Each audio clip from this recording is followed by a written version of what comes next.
Commodore Roy Vincent Trinidad, ang spokesperson po ng Philippine Navy. Good morning, Commodore. Yes, good morning, Ted, at good morning, DJ Chacha. Good morning. Ang sabi po ng ating Commander-in-Chief, very worrisome yung pong spotted na Russian submarine dito po sa may bandang Mindoro. Do we have to worry, sir? I would use the term surprise. We were surprised, nabigla tayo. Nung una natin na-detect, bakit merong Russian submarine sa ating EEZ, 80 nautical miles from Lubang Island. That was the reason why we had to send out maritime patrol aircraft and a frigate to have visual confirmation. At nakita naman natin na totoo nga, it was a Kilo-class Russian submarine na nag-respond naman sa ating challenge. They identified themselves as UFA 490, a diesel-electric Kilo-class submarine that was coming from Malaysia and headed to Vladivostok, Russia.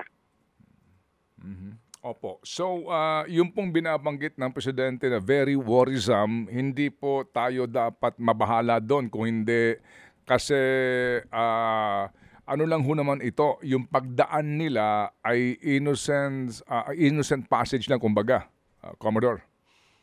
Yes, under United Nations Convention on Law of the Sea, they are authorized to pass the high seas or the EEZ, which is part of the high seas of a coastal state, without asking permission. Opo. Sige po. So, naging maayos na po naman po ang report ng Sandatahang Lakas sa ating Commander-in-Chief tungkol po dito. Yes, Ted, yung pag-report naman, it will go up through channels, the chain of command, Chief of Staff, the Secretary of National Defense, and then to our Commander-in-Chief. So that is beyond me. Pero ang sa atin naman, the moment na may naispatan tayo, inform naman yung ating higher-ups. This was last Thursday of last week. Opo. So Thursday of last week? Yes, 28 November. Okay. And we monitored, we trailed the submarine for days until last Sunday afternoon. Bakit po? Ba't ang tagal? Talaga bang mabagal ito? I could only surmise, based on the facts that we have seen, naka-surface siya, may kasama siyang rescue tug, mabagal ang takbo sa surface, maaaring may ginagawa silang repairs, may content derangement. That's why ang kanya speed was quite slow, from 1 to 3 knots. And then it reversed from the initial location now, 80 nautical miles west of Lubang Island, all the way up, doon natin binitawan sa taas na. Okay. Sir, kapag hubag ganito ng mga submarino, regardless kung kanino yan, kapag hubag talagang nakalubog na po sa mismong bottom of the sea, kaya pa rin natin ma-detect?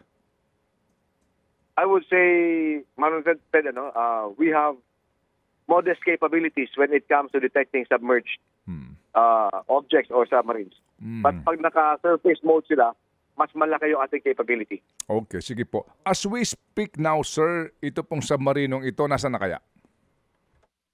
Last night, we tried to track based on the last speed that was known. They would now be in the vicinity of Taiwan. So they are, kasi nga po ang kanilang ruta, panorte ho sila, papunta na po, pauwi na po ito ng Russia. Yes, papuntang Vladivostok and bring them through South Korea, North Korea, and then just on top of that is Vladivostok. Opo. Ano po ang sabi ho nila? Saan daw sila galing doon sa ating ginawang radio challenge, sir? They identified themselves. Binigay nila yung last port of call, which was Kota Kinabalu in Malaysia. They participated in an exercise with the Malaysian Navy to Vladivostok, Russia. They had a crew of 49. And binigyan naman natin ng information na if they need any assistance whatsoever, a port call or whatever, handa naman tayong pagbigay ng assistance sa kanila. Opo. Kapag ba ganyan, sir, na sumagot sa atin yung Russian Navy, meron ba kayo narinig na radio challenge din ng China?